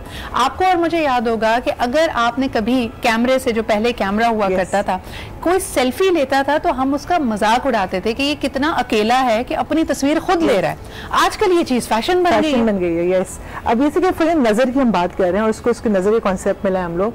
सो नजर सिर्फ हसद की नहीं होती है, नजर प्यार की भी होती है, नजर उम्मीद की भी होती है। किसी को आपसे उम्मीद हुई और आपकी उससे नजर लगी, आपको उसकी ख्वाहिश हुई, हसरत की होती है कि मुझे हसरत हुई कि जो सिदरान फॉर एग्जांपल जो कपड़े पहने वो मेरे पास हो। सही। सो ये नजर की बहुत सारी इकसाम हो सकती है, क्योंकि अगेन जो डॉक्टर साहब ने बात की एनर्जी की, जो आपकी फीलिंग्स है, जो आपकी एनर्जी है, जो उस गेज के साथ इन्वॉल्व है। अब नजर और देखने में बहुत फर्क है। नजर मीन्स गेज, देखना है कि आप किसी को ग्लैंस किया और आपने देख लिया, खत्म हो गई बात।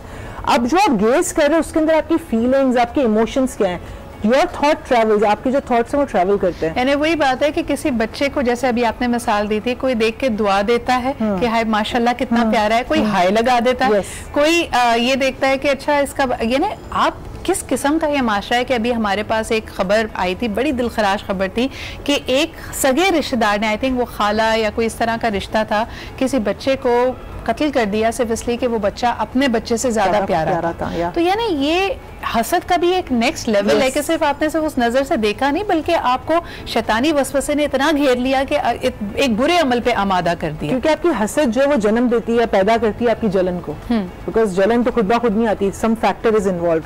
सो जो हम सब सोशल मीडिया पे जाते हैं या हम शो ऑफ करते हैं अपने घरों में या स्पेशली शादियों में, अभी आपने देखा होगा कुछ अरसे से शादियां आ रही कि एक इतने हजारों करोड़ों की शादी हो गई और अब उसके बेटे की शादी इतने हजारों करोड़ों की हो रही है, ये उसका वो है पैमाना हो गया, ये उसका कार्ड है, वो इस तरह खुल रहा है। अब आप देखिए जो लोग अफोर्ड नहीं कर सकते वो बेचारे क्या करेंगे। For example when I got married, तो मेरे जहन में एक शुरू में था, बचपन में मुझे बड़ा शौक था बड़ी शादी करने का, बट जब मैं अपनी एज से मतलब बड़ी होती गई और मैंने हालात देखे, मेरी पूरी शादी पे शायद 12,000 रुपये खर्च हुए होंगे। हमने सिर्फ पेपर साइन किया and that was it, because शादी एक काम था जो हमें करना था, कोई ऐसी चीज नहीं थी कि जिसको, क्योंकि हर वो दिन हर किसी के लिए स्पेशल है। लेकिन मैं अगर वापस इस पे जाना चाहूँ जमील भाई, दीन में कैसे रहनुमाई की है? आपने कहा कि नज़र तो चलो लगती है, लोगों के इरादे, उनकी जहनियत आप भाप नहीं सकते, लेकिन अपने आप को हम क्या मजीद एक तरह से ख़तरे के सामने ले आते जब हम खुद नुमाई ज़्यादा करते हैं? देखिए, मैं आपसे अर्ज़ करूँ कि पहले तो हम नज़र के मुताल्लिक़ जाने, हमारे मुआशरे में तोहम परस्ती बहुत ज़्यादा है। सही। और उसकी वजह वो कंपटीशन है, उसकी वजह जो है मुसाबक़त है एक दूसरे के साथ, और उसकी वजह हसद है। और हसद ही ने शैतान को जन्नत से बेदखल किया, आदम अलैहिस्सलाम से हसद किया। सही। हसद ही ने एक भाई को दूसरे भाई को कत्ल करने पर मजबूर किया। काबिल का वाक़या। तो हसद जो है वो बेसिक चीज़ है। तो बयान इसी तरह नज़र जो है वो जादू से भी ज़्यादा है हमारे माशरे में। जादू इज़ नथिंग, ठीक है ना, एज कम्पेयर टू अपना नज़र। इसलिए सरकार कायनात सल्लल्लाहु अलैहि वसल्लम ने फरमाया कि अक्सर मन यमूतु फी क़ब्रिही, कि मेरी उम्मत की अक्सर जो कब्रें हैं, ठीक है ना, बाद क़दाइल्लाहि व क़दरिही बिल आइनिन, अल्लाह की क़ज़ा और क़दर से, यानी कि एक तो अल्लाह ने हुक्म दे दिया कि इसको मरना है, ठीक है ना, लेकिन उसके बाद अगर मेरी उम्मत की कब्रें अगर कोई चीज़ खोदेगी तो वो नज़र है। ये सरकार की हदीस मुबारक है। इसकी थोड़ी तफसीर बयान कीजिएगा, इसका मतलब क्या? इसका मतलब ये कि नज़र इतनी हार्मफुल चीज़ है, जिस तरह अल्लाह तबारक व तआला ने किसी इंसान की जो है ज़िंदगी मुतय्यन कर दी, लेकिन एक तकदीर होती है मुबरम, मुअल्लक़, जो मुख्तलिफ वाक़यात के साथ रिलेट करती है। अगर ये कर लोगे ऐसा हो जाएगा, ये कर लोगे ऐसा होगा। जैसे आपने नमाज पढ़ी तो आपको सवाब मिलेगा, नहीं पढ़ी तो गुनाह मिलेगा।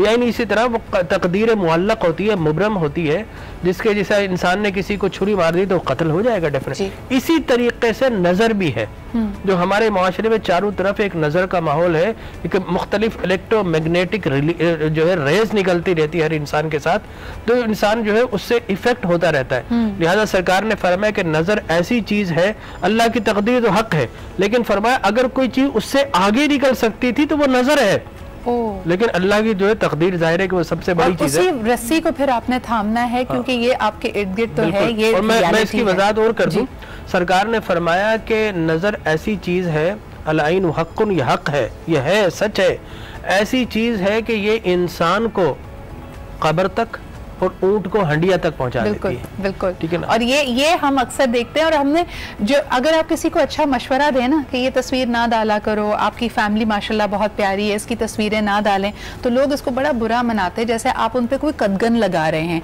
लेकिन बहरहाल क्योंकि आपने आपको प्रोटेक्ट करना है, उसके लिए मजीद हम यहाँ पे बात करते रहेंगे। कुछ कॉलर्स हमारे साथ हैं, उनसे भी बात कर लेते हैं। हेलो जी, अस्सलाम वालेकुम। वालेकुम अस्सलाम जी, कौन साहिबा बात कर रही है और हमारे आज के मौजू पे क्या कहना चाहेंगी मैम? मैं समीना बात कर रही हूँ जी, कहिए। वगैरह से नजर नहीं करी जा सकती, और मेरा सवाल ये है, क्या किसी की हासिल करने से किसी के कारोबार को नुकसान पहुँचता है? उसका कारोबार बंद नजर लग सकती है क्या उसके कारोबार को? बहुत बहुत शुक्रिया आपके सवाल के लिए, थैंक यू फॉर कॉलिंग। एक और कॉलर भी हमारे साथ हैं, मैं अपनी टीम से रिक्वेस्ट करूंगी कि उनको भी ट्रांसफर कर दें। हेलो जी, अस्सलाम वालेकुम। वालेकुम सलाम जी, मैं करीम खान बात कर रहा हूँ जी। और थोड़ा सा वॉल्यूम अगर कॉल का बढ़ा दिया जाए प्लीज। जी फरमाइए। अच्छा जी जी, अभी आवाज आ रही है? जी जी बिल्कुल आ रही है, फरमाइए। मैं तो नजर बद की बारे में ये बात करूँ कि जो अनकमर्शियल की बात है, जो वो यही बात करते हैं जी, लेकिन इस्लामिक तरीके उससे उतर जाती है। सही, तो आप कह रहे हैं बेसिकली ये अंडे मिर्चों के बजाय इस्लामिक तरीके से अगर कोई तरीका हो नजर उतारने का।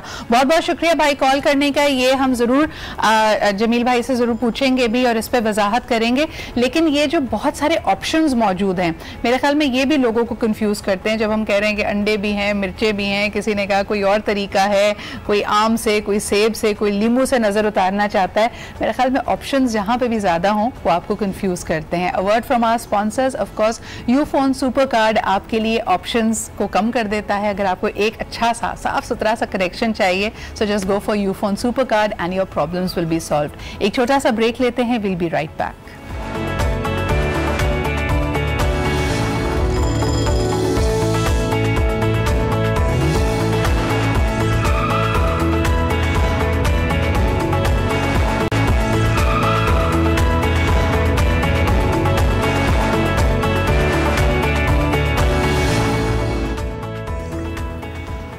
Welcome back. और नज़र में ज़रूर हकीकत है, इसका आपको इफ़ेक्ट भी होता है, आप इससे नुकसानात भी उठाते हैं। सवाल यहाँ पे ये पैदा होता है और कई लोगों ने हमें कॉल करके भी यही पूछा है कि नज़र से बचा कैसे जा सकता है। कुछ हमने खुद नुमाई का भी इसमें एस्पेक्ट कवर करने की कोशिश की कि अल्लाह ताला ने जिन नेमतों से आपको नवाजा है आप उनका शुक्र बजाते लाइए, लेकिन एट द सेम टाइम जब आप उसको शो ऑफ करते हैं, जब उसकी नुमाइश करते हैं, तो आप और इस तरह की हसद और नज़र को अपनी तरफ अट्रैक्ट कर रहे हैं। उसमें भी थोड़ा सा मेरे ख्याल में मियाना रवि की हमें ज़रूरत है। अब हमारे पैनल को ज्वाइन किया है जनाब असगर शहीदी साहब ने, यूरो जेमोलॉजिस्ट, जहाँ हम पूरी बात एनर्जी, नेगेटिव एनर्जीज़ की कह रहे हैं। ये इलाज करते हैं जी मुख्तलिफ जेम्स और पत्थरों से। हर पत्थर की अल्लाह ताला ने जैसे कायनात में हर चीज़ एक तासीर के साथ, कुछ खूबियों के साथ बनाई है, तो क्या पत्थरों से, जेम से या उनके इस्तेमाल से, उनको पहनने से हम नज़र के असरात को ज़ायल कर सकते हैं? नहीं, ये मैं इनसे सवाल करूँगी। अस्सलाम वालेकुम असगर साहब। वालेकुम अस्सलाम, कैसी हो बेटा? बिल्कुल ठीक ठाक। असगर साहब, ये जो सवाल है ये बताएं, लोग अक्सर कहते हैं कि जी मैं फ़लाना पत्थर पहन लूँ अगर तो मैं नज़र या बुरी लोगों की हसद से बच सकता हूँ, इसमें हकीकत है? मैं एक दुआ से स्टार्ट करूँ, इजाज़त है जी?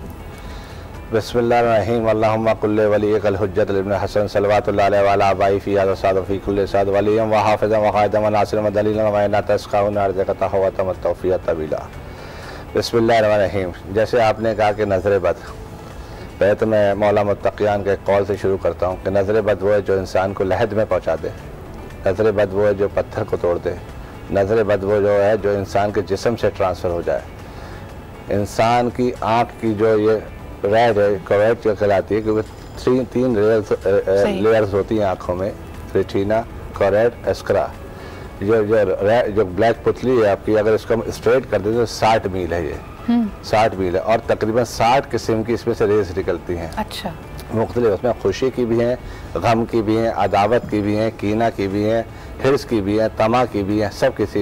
अब जैसा तुम देखते हो वैसे असरात तुम्हारी ज़िंदगी पर मुरतब होते हैं। अब तुम अब देखते हो किसी खातून को देखते हो, जिस अंदाज से देख रहे हो, अगर गलत अंदाज से देख रहे हो तो उसके असरात तुम्हारे ऑर्गन पे गलत पड़ रहे हैं। अगर किसी चीज़ को हम अच्छे अंदाज से देख रहे हैं तो उसके असरात हमारी ज़िंदगी पे अच्छे पड़ रहे हैं। तो बात यह है कि जब भी इंसान देखे तो कोशिश करे कि अपने जब देखने वाले को देखे तो ऐसे अंदाज से देखे जिसका उसका असर अच्छा ज़ाहिर हो उसकी शख्सियत पर, क्योंकि जो नज़र है, जैसे अभी मेरे भाई ने एक अच्छा एस्पेक्ट इसमें ये भी छेड़ा है कि हम अभी तक तो ये बात कर रहे थे कि नज़र जिस पे लगती है उसके साथ क्या होता है, लेकिन आप ये भी देखें कि जिस नीयत से या जिस अंदाज से आप नज़र डाल रहे हैं इसका आप पे भी असर हो रहा है। ये मेरे ख्याल में वो फ्लिप साइड है जिसको अभी तक हम शायद गुफ्तगू में नहीं लाए। जैसे मेरे भाई ने भी कहा कि नज़र बद वो है, इन्हीं की बात को, नज़र बद वो है जो आने वाले वक्त में मौला मुत्तक़ियान से पूछा गया कि क़ुर्ब क़यामत की निशानी, तो आपने कहा ये भी है कि नज़र बद है।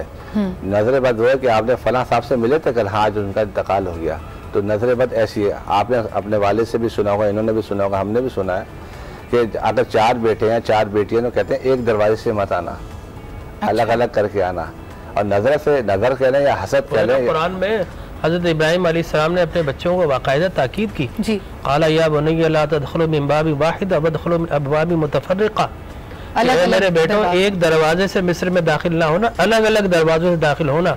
सारे मुफस्सिरीन का कॉन्सेंसस है इस बात पर कि इसलिए कहा गया कि सारे बेटे एक दरवाजे से जाएंगे कहीं इनको नजर ना लग जाए।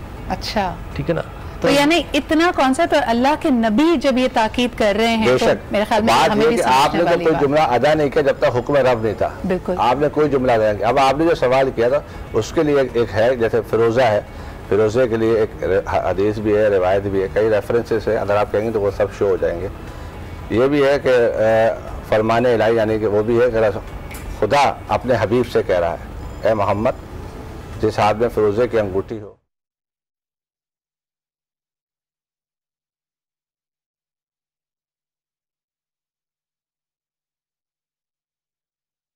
बच गए तो बात ही खत्म हो गई। और जितनी बात भी है जो होगी यहाँ सब अकॉर्डिंग टू रेफरेंस होगी। एक सवाल आपसे बनता है और ये अक्सर लोग पूछते हैं, जिस तरह कहा जाता है ना कि जी नज़र लगी, मेरे बाल ख़राब हो गए, नुकसान हो गया। अगर पत्थर इस नीयत से पहना हुआ है, जैसे आपने खुद कहा कि उसकी अंगूठी है, कई दफ़ा ये पत्थर चटक जाता है, क्रैक हो जाता है। लोग कहते हैं अक्सर इसके बारे में रिवायत कि भाई बहुत कोई शदीद नज़र थी जो पत्थर ने अपने ऊपर ले ली, इसमें हकीकत है? देखिए, पत्थर ये जानदार है, पहले तो बात ध्यान में रखें आप, ये जानदार चीज़ है। दाऊद जब पहाड़ में बैठ के मुनाजात करते थे तो पहाड़ भी आपके साथ मुनाजात करते थे। बेशक। और हजर अस्वद की मिसाल भी है कि हजर अस्वद जो है वो बेसिकली एक एंजल है जो खुदा पे सबसे पहले ईमान लाया, खुदा ने अहद और पैमाना उसके सुपुर्द कर दिया। क़यामत के दिन वो आएगा तो उसकी बोलती ज़बान होगी, चलता हुआ हाथ होगा, हर चीज़ होगा, वहाँ उस शख्स की गवाही देगा कि मेरे पास आएंगी, मेरे पास नहीं, गवाही देगा। अहद और पैमाना उसके सुपुर्द कर दिया। और रसूल खुदा सल्लल्लाहु अलैहि वसल्लम का इरशाद है, हजर अस्वद जन्नत का याकूत सुर्ख था, अगर कुफ़ार और मशरकीन उसको अपने हाथों से मस नहीं करते तो जिस मरीज को लगाते उसको शिफा हो जाती। अच्छा, ये और टूटना जो आप बात करें, टूटना जो बात है, टूटना इस बात की बात है जब टूटे तो उसको दफन करने की हुक्म है, ये भी सब रेफरेंस के साथ है। अच्छा, मैं यही जानना चाह रही थी कि जब टूट जाए तो लोग अक्सर कहते हैं कि नहीं जी अब जैसे क्रैक आ गया कोई बात नहीं, आप उसको इस्तेमाल करते रहिए। नहीं, इस्तेमाल टूटने का मतलब ये है कि उसको दफन करा जाता है, जैसे किसी क्यारी में दफन करे, टूटना होता है, कोई आफत आने वाली है, बहुत बड़ा पीस कोई लिया हुआ है, वो चटक के 2 हो गया तो आप फिर उसके बाद क्या करें? नहीं, उसके बाद तो देखिए पत्थर अगर बहुत बड़ी कोई रफ हो, बहुत बड़ी है तो उसके तो फिर ये टूट के उसके आप दूसरे पीस बनवा सकती हैं। मगर जो जैसे ये पत्थर है छोटा सा, अगर ये टूट जाता है तो इसका कोई आफत होती है, कोई मुसीबत होती है, कोई बला होती है जो आपसे टल जाती है। अच्छा, अब वो हजर अस्वद वाला जिक्र जमील भाई आपके पास वापस आना चाहूँगी।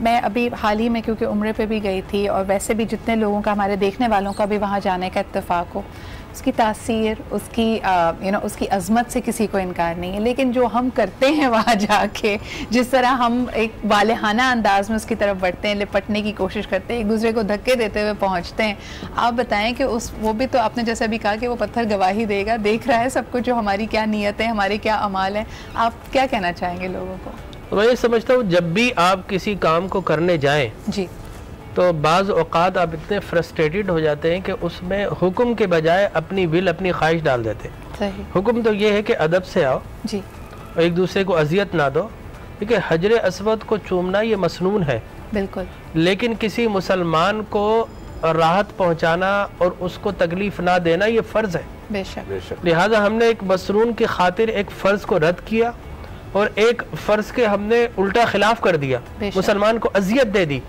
तो यकीनी तौर पर ये जो है हजर अस्वद को चूमने का जहाँ अजर है, उससे बढ़कर बवाल इस चीज़ का है कि आप धींगा मस्ती कर रहे हो उस मकाम पर, कि जो मकाम रोने का और गुनाहों को माफ़ कराने का मकाम है, वहाँ पर भी जाकर आप दूसरे को अजियत दे रहे हैं। तो मैं समझता हूँ कि आपने उसके उलट कर दिया। मैं बस चाहती थी कि ये बात हमारे व्यूअर्स तक ज़रूर पहुँचे। एक ब्रेक मुझे लेना पड़ रहा है, मैं वापस ज़रूर आऊँगी। आप ये देखिए कि मैं अक्सर लोगों को कहती हूँ कि जितने लोग उस सरजमीन पर पहुँचते हैं वाया इमिग्रेशन पहुँचते हैं। हमें ये तो पता है कि इमिग्रेशन की लाइन में अदब से खड़े होना है, वहाँ कोई बदतमीज़ी नहीं करनी, वरना क्या पता ऑफिसर का मूड बिगड़ जाए और हमें वो वापस यहीं से रवाना कर ले।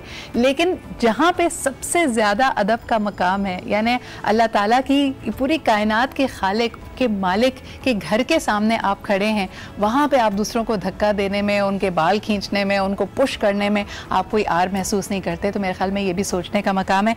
आज का हमारा टॉपिक यकीनन नज़र के हवाले से एक छोटा सा ब्रेक लेते हैं। Will be right back.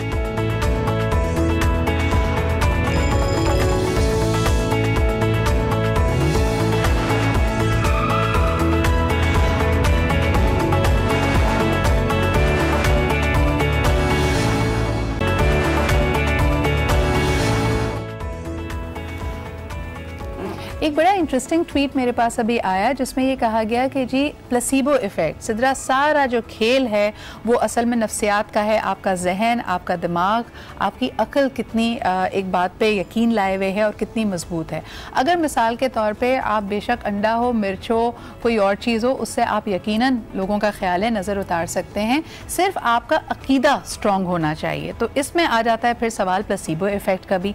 क्या वाकई दुनिया की बड़ी से बड़ी बीमारी आप किसी भी दवा को शिफा समझ के अगर इस्तेमाल करना शुरू कर दें और ये यकीन कर लें कि अल्लाह ताला यकीनन मुझे शिफा देगा, तो क्या इलाज हो जाएगा? या इससे भी बढ़कर कुछ असरात होते हैं, जैसे यहाँ पे जिक्र किया जा रहा था हजर अस्वद का भी, इसके अलावा जेम्स का, कि इनके ज़रिए जो इनकी अपनी मेरे ख्याल में खूबियाँ होती हैं इन चीज़ों की, उससे इलाज होता है।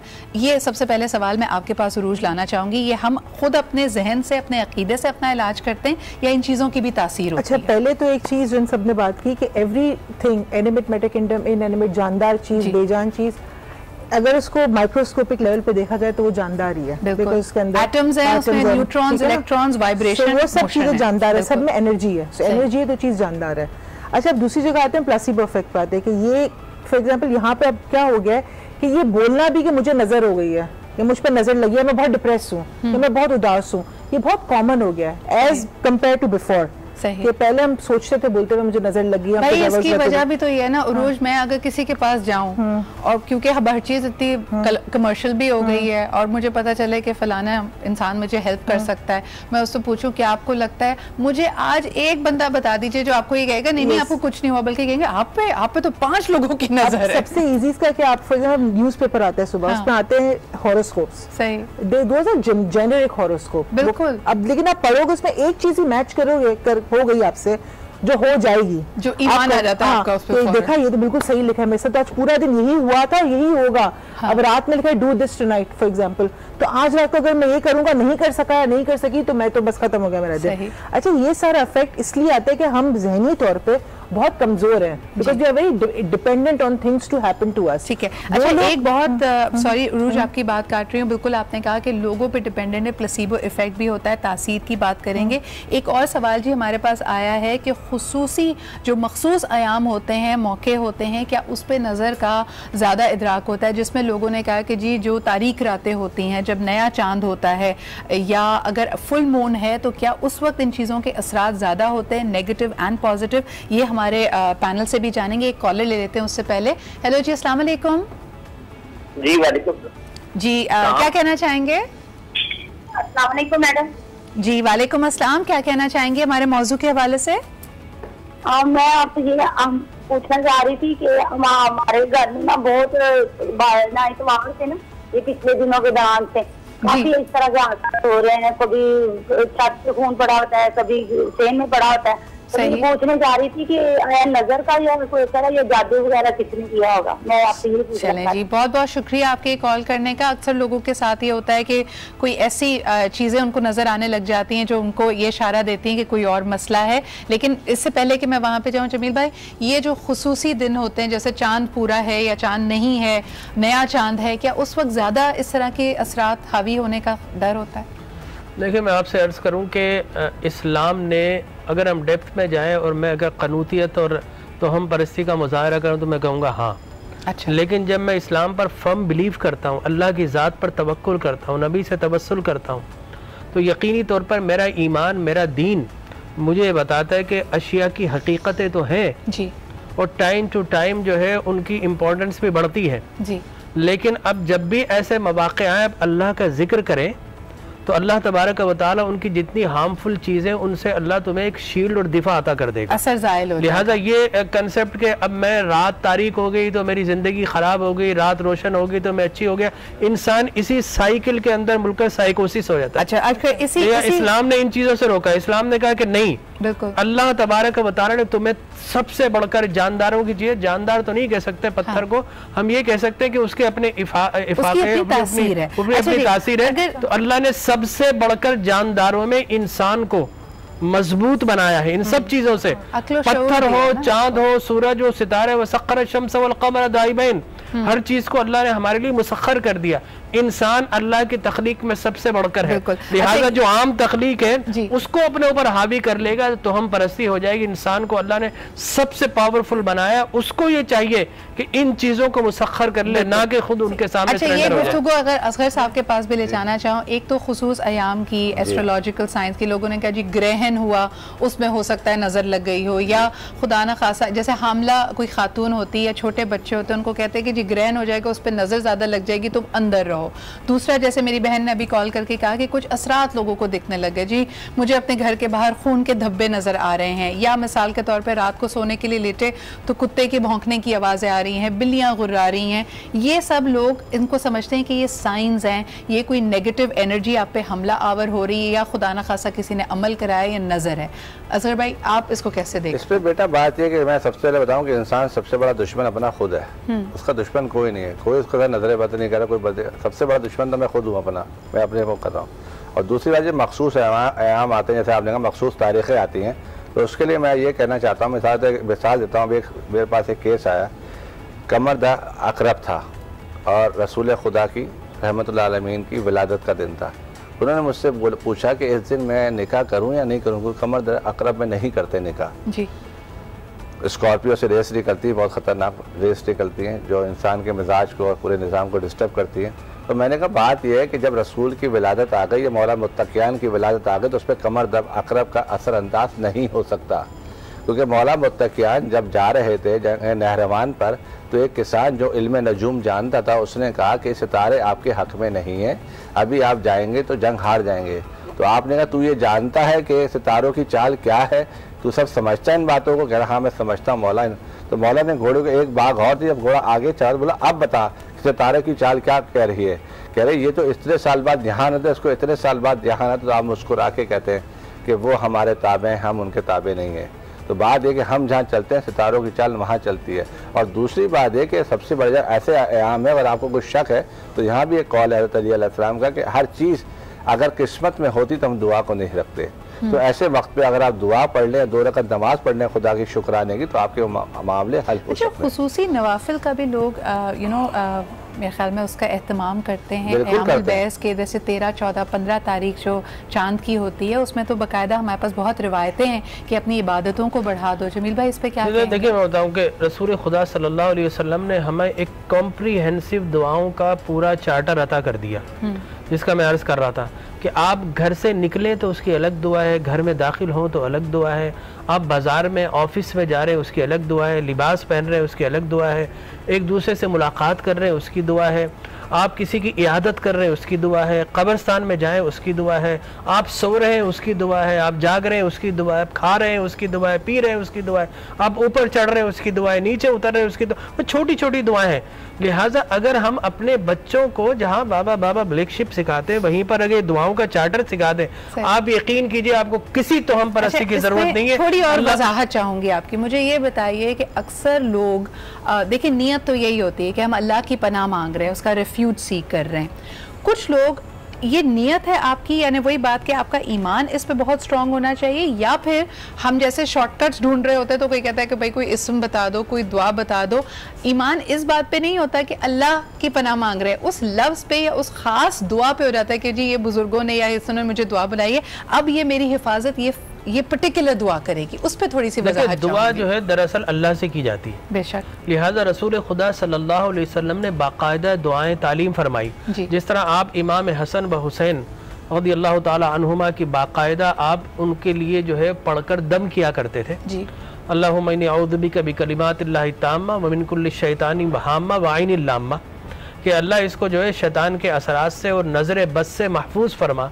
ये वो दुआ है जो इब्राहीम अलैहिस्सलाम अपने बच्चों पर किया करते थे, लिहाजा हुजूर अकरम सल्लल्लाहु अलैहि वसल्लम ने उसको जारी व सारी फरमाया। तो यकीनी तौर पर ये दुआ चूँकि अल्लाह से तवक्कुल की एक सूरत होती है कि हर चीज़ का खालिक और मालिक, शिफा का और मर्ज़ का खालिक अल्लाह तबारक व तआला, खैर का और शर का खालिक अल्लाह है।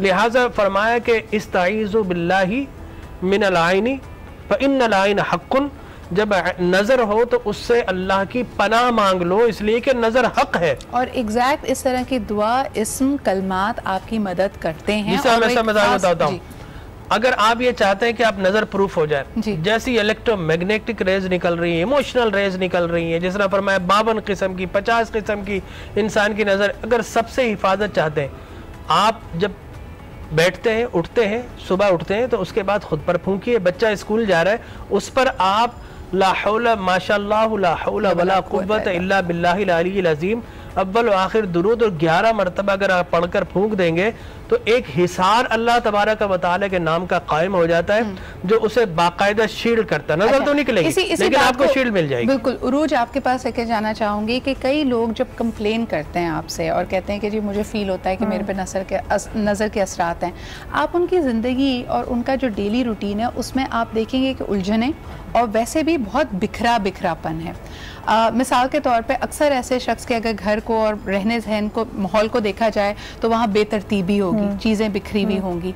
ये भी क्या आईना, आप इसको कैसे समझते हैं कि ये आपकी ज़िंदगी, आपके जहन का एक आईना है कि आप किस तरह रह रहे हैं? हाँ, तो मैं आपको कुछ चीज़ें बताऊँ। फॉर एग्जाम्पल अभी कॉलर आई, उनकी बात को रिलेट करूँगी। इससे उन्होंने कहा कि जादू है कि नज़र है। अच्छा, जादू बरहक है, जादू होता है, लेकिन जादूगर बहुत कम है। हर कोई जादू नहीं कर सकता, हर किसी पे जादू नहीं हुआ। इसी तरह हर किसी पे नजर नहीं हुई है। आपके फॉर एग्जांपल बाल है, मेरे बाल जो 20 साल में थे वो 30 साल में नहीं होंगे। मेरी body goes through the changes, मेरे 40 साल में जो मेरे बाल होंगे वो मेरे 30 में नहीं थे। सो जब वो बॉडी चेंजेस पाती है, हम उन चेंजेस को, ये बाल की छोटी एग्जांपल है, तो ग्रेजुअल है ना, कुछ के साथ अचानक ओवरनाइट। अब फॉर एग्जांपल अचानक भी जो चीज होती है, आपके हार्मोन्स के अंदर चेंजेस आते हैं, आपको कोई डिजीज हो सकती है, कोई एलोपेशिया हो सकता है फॉर एग्जांपल बालों की अगर हम बात करें, there could be a more scientific reason than only नजर। लेकिन जस्ट बिकॉज के हमारे पास अवेयरनेस कम है, this is one of the show जिसके अंदर हम आप जो बात करिए अवेयरनेस की, इट इज वेरी इंपॉर्टेंट कि ये जो अवेयरनेस कम है कि हम हर चीज को नजर पे नहीं डाल सकते और ये भी नहीं कह सकते कि हर चीज नजर नहीं है। It's a very fine line.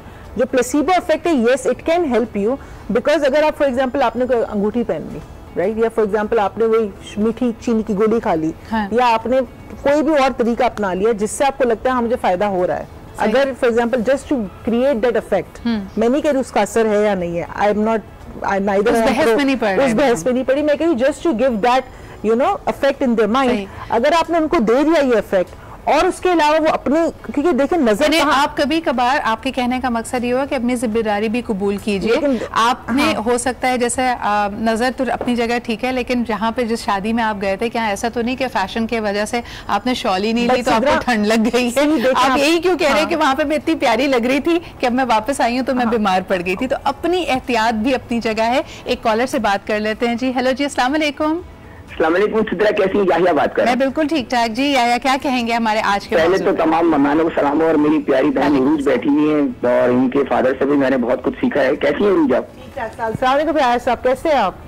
अल्हम्दुलिल्लाह। देखिए बहुत सारी बातें जो मेरे फैन में किसी तरह बात हो चुकी, लेकिन मेरा यही क्वेश्चन है, देखिए नजर अपनी जगह बरहक है, ठीक है, एक तो ये बात, लेकिन अगर कोई बंदा इस बीमारी में पड़ जाए कि मुझे हर वहम और नजर की बीमारी में कि जरा अगर गाड़ी भी पंचर हो गई तो समझो उसको लगता है कि मेरे शायद नजर लग गई, या इस तरह की कुछ बात करने लगता है, और फिर वो क्या होता है कि वो उसका ईमान दूसरी तरफ चला जाता है, वो किसी पीर फकीर के पास जाता है जो उसको क्रैक होता है, उसको डिस्टॉर्ट करता है, और बजाय इसके वो अकीदे से भी हट जाता है। अच्छा, सवाल मेरा ये है कि अगर हम अगर किसी ऐसे बहम ज़्यादा शख्स से मिले और अगर हम फील करें कि उसको हम राय रास्त में ला सकते हैं, तो हमें उससे क्या कहना चाहिए? बिल्कुल सही, बहुत बहुत शुक्रिया याया भाई कॉल करने के लिए। असगर भाई, आपके पास ये सवाल आना चाहूंगी, कोई एक शख्स है उसको वहम हो गया है कि जी मुझ में बहुत शदीद नजर है, उसको क्या जो बात मौला मुत्तकियान इब्न तालिब ने, उसमें तजाद नहीं है, क्योंकि आपका जो इल्म था वो रसूल खुदा ने आपको ट्रांसफ़र किया, जो भी आपको ट्रांसफ़र किया हर चीज़ आपको ट्रांसफ़र कर दी। तो बात ये कि मौला मुत्तकियान के, जैसे मैंने पहले इरशाद किया कि नजर बद बरहक है और नजर बद सलाह क्या देंगे उसको? पहला क्या काम करने को कहेंगे जो कहे कि जी मुझ पे नजर है? उसके बाद ये है कि भाई मैं ये समझता हूँ कि सिला तो उसके लिए ये है कि वहम का एक इलाज है, उसके लिए ये है कि वो दुरूद शरीफ पढ़ सकता है, और दुरूद शरीफ पढ़ सकता है, कुछ नहीं कर सकता, सूरह अलहम्द पढ़ सकता है, वो नहीं पढ़ सकता, चारों कुल पढ़ सकता है, और ये सब भी नहीं कर सकता तो पाकीज़गी का एहतमाम कर सकता है, जाके नहा धो के साफ सुथरा होके बैठ जाए। पाकीज़गी भी दो तरह है। आपसे भी यही मैसेज लेना चाहेंगे बिफोर वी? मैं आपसे अर्ज करूं कि इस्लाम जो है कॉम्प्रिहेंसिव रिलीजन है, उसने हर चीज़ का जो है वो हमें रेमेडी दी है, ट्रीटमेंट दिया है। अब इस्लाम ने पहले तो ये बताया कि आपने साफ़ सुथरा रहना है, पाकीज़ा रहना है, तहारत के साथ रहना है, आपने नमाज़ें अदा करनी है, अल्लाह पर तवक्कुल करना है, ठीक है ना, ये तो ये हो गया। लेकिन नज़र जो है वो हर वक्त हमारे माशरे में इर्द गिर्द हो रही है। आप यकीन कीजिए जादू से भी ज़्यादा नज़र है। ये हेलुसिनेशंस है, डिसओरिएंटेशंस है, इसके साथ साथ आपको ड्राउजीनेस होता है, ये सारी वो कैफियत है जो नज़र से भी हो सकती है। जमील भाई, एक छोटी सी बात, यानी पहले हमारे घरों में एहतियात की जाती थी कि घर का कोई सामान आया, जैसे गोश्त आया, दूध आया, तो आप उसको छुपा के ढक के, अब हम इन चीज़ों के बारे में बहुत ईजी हो गया। हदीस मुबारक रसूलुल्लाह ने फरमाया तुम्हारे अल्लाह ने कोई नेमत दे दी, कोई काम करने जा रहे हो उसको छुपाओ। अब हम ये भी बोलते थे भाई मेरा ये काम होने वाला है, बस बहुत बड़ा प्रोजेक्ट कर रहा हूँ, दुआ करना। अब वो दुआ के बजाय उसके दिल के अंदर मलाल आ गया, इसलिए कि मलाल की भी नजर होती है, ताज्जुब की भी नजर होती है बाज़ औक़ात। हजरत इसको कैसे मिल गया? जी हाँ, हजरत सुहेल बिन हुनैफ रदी अल्लाह ताला अन्हु बड़े खूबसूरत जिस्म के मालिक थे, वो नहा रहे थे। हजरत आमिर बिन रबिया रदी अल्लाह ताला ने उनको देखा, तारीफ कर दी, बुखार शदीद हो गया, रसूलुल्लाह के पास लाए गए कि बिल्कुल मरने की कैफियत होगी। हुजूर ने फरमाया कि तुम्हारे जिस्म पर किसी की नजर पड़ी थी? कहाँ? आमिर की। आपने फरमाया, बोला आपने कहा तुम अपने भाई को कत्ल करना चाहते हो? जमील भाई, बहुत अच्छा आपने वाकया बताया, और मेरा तो दिल चाहता है कि हम सुनते ही रहें आप लोगों से, इस बात को मजीद क्लैरिफाई करें, वक्त हमारे पास नहीं है। बहुत बहुत शुक्रिया आप तीनों, बिल्कुल जो कह रहे हैं 10 सेकंड है, बहुत बहुत शुक्रिया आप तीनों की आमद का। और ये एक ऐसा मौजू है जिसको हम यकीनन दोबारा उठाना चाहेंगे। जमील भाई से आज ऐसा लगता है तमाम ही मेहमानों से तशनगी रह गई है, हमारा प्रोग्राम भी कट हो गया है, लेकिन बहरहाल हम सब की तरफ से खुदा हाफिज।